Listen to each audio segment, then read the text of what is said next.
Hello, it's Critters Creations, and I want to show you how I start a row when I crochet. I don't, if example, this swatch is obviously double crochet. This one, every row, when I went to the next row, I did a chain two. This one, I did not. The only thing I did different was how I start the row.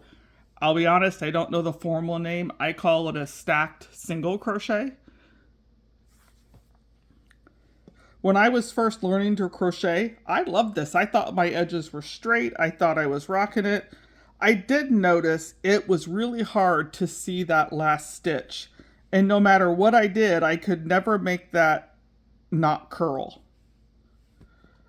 On this one, where I do the stacked crochet, I really like it because that's a little more of a square corner.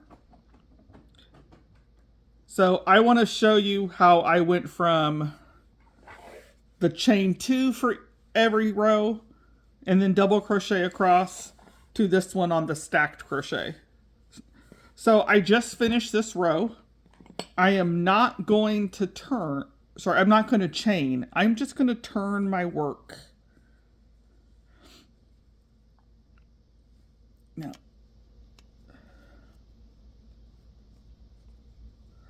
so here is that last stitch I just made, and I am going to go back into that last stitch, and I don't have to do any chaining to do that. So I'm going to go back into that stitch, pull up a loop, and just make a single crochet. Now in this single crochet, we have two pieces of yarn, one on each side, one on the right and one on the left. Our goal will be to go under that second piece. From my point of view, it's the yarn on the right, but I am left-handed. So if I were to flip this video for right-handers, everything I say is backwards, sadly. So again, there are two pieces of yarn in that stitch, and we are going to slide our hook under that second one. So pull up a loop, and I'm going to make another single crochet. So that's the stacked single crochet, and it takes me to the height I need for a double crochet. Now, if you look at this one, this was my last stacked. Oh, you can't see. It is a tiny bit at times thicker, like this one. A little bit thicker than the other double crochets. But I feel most people wouldn't recognize that just by looking, unless they're really inspecting the project. I love how straight these edges are compared to when you chain.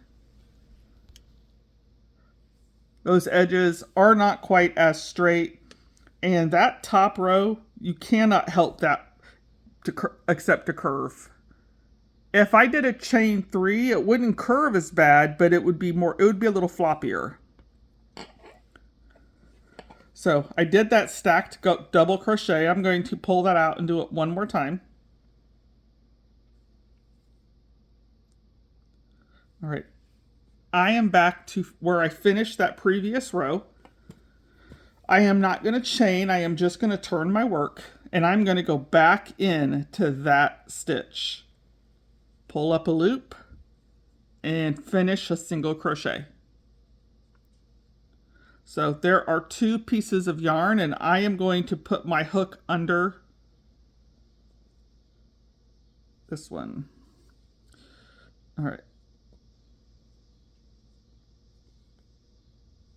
I'm going to start over. Maybe I can cut this because this is going to be really boring to watch. All right, let me try that again. Make a single crochet. All right, now I am going to slide my hook under. That one worked much better. Pull up a loop and do another single crochet. So there's my stacked, and now I am just going to continue across. Another really nice thing about stacked crochet, single crochets like that to start a row, is You always hear people say, oh, the chain 2 does count as a stitch, the chain 2 doesn't count as a stitch. You don't have to worry about it. If it's a pattern where it's multiples of 6 but add 3 for your turning chain on your first row, you don't have to do that because you are going to stack single crochets. You could do that 3 times if you were making treble crochets, no problem. Oh, lost it.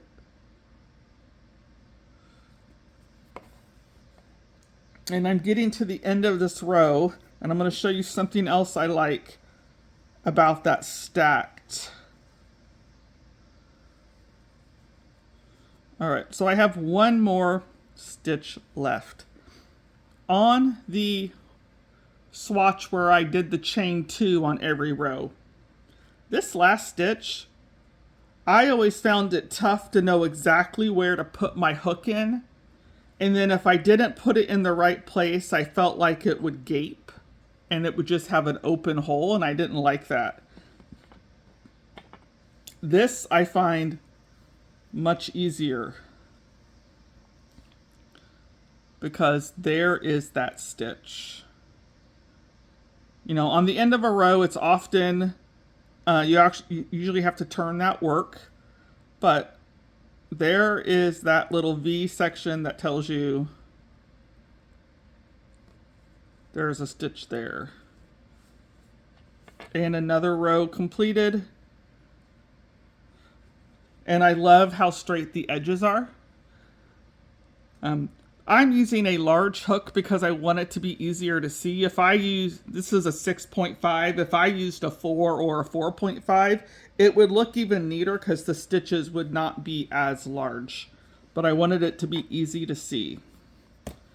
All right, so I finished that last stitch. We're not going to do any chaining. I'm just going to turn my work.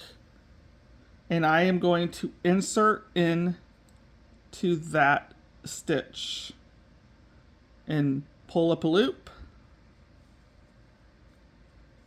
and make a single crochet. So there are 2 loops in part of this stitch. I don't know the anatomy of a stitch, so if these have names, I'm sorry. I am going to use the inside loop. So I'm going to slide my hook under that inside loop and just make another single crochet. And then I work across, and I will meet you at my next end. All right, I am to the last stitch in this row. So I know this is that stitch, and that's actually where I'm going to put my hook. If you turn it a little bit, you'll see that little V section.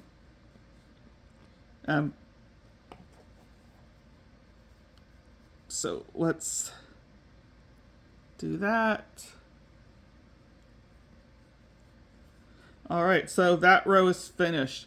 So we're not going to chain 2 and turn, we're just going to turn.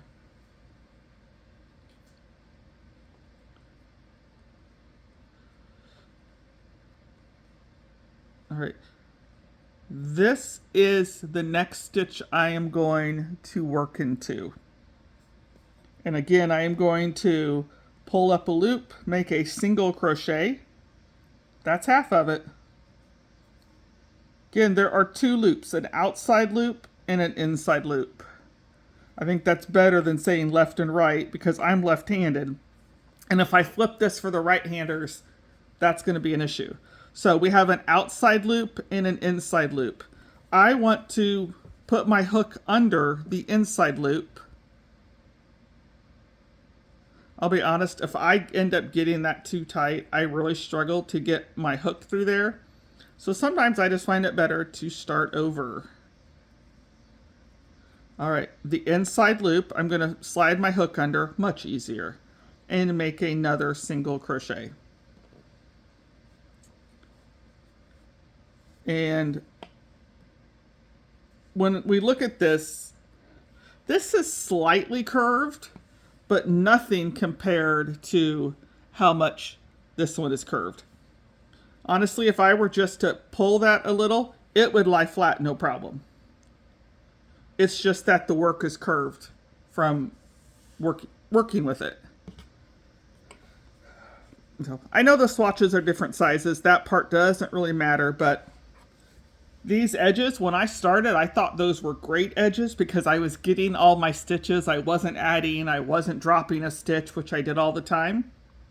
But when I learned this one, and I am sure there is another way to get even straighter edges, and if there is, please drop it in the comments because I would love to look that up and learn how to get even better. But these edges look super straight compared to these. So they're both good, they both work. If I'm gonna have a project where I'm gonna put a border around it, I may just do the quick thing and chain 2 each time. I'm like, I'll put a border, you won't see it. But if I'm not gonna have a border on everything, this is nice. But it just looks a little more nice and a little more refined. So if you have questions, drop them in the comments. If you know a way to do this a different way to get those super straight edges, please let me know. I would love to hear. Bye, guys.